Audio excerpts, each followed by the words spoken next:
নমস্কার বন্ধুরা, আজ আমরা বৃষ্টির রহস্য জানব। মেঘ থেকে কেন জল পড়ে তার পেছনের বিজ্ঞান আজ আমরা জানব। সূর্যের তাপে আমাদের চারপাশের জল, যেমন নদী, সমুদ্র, পুকুর, গরম হয়ে জলীয় বাষ্পে পরিণত হয়। এই বাষ্প হালকা হওয়ার কারণে আকাশের দিকে উঠতে থাকে।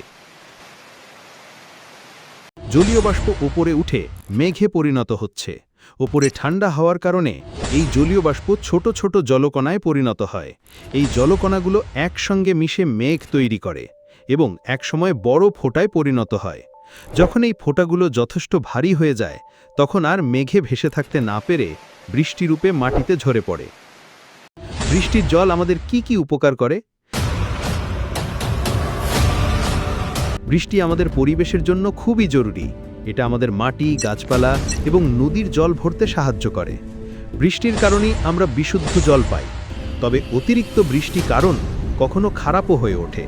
এর কারণে বন্যা হয়ে যায়, যা আমাদের অনেক ক্ষতি করে।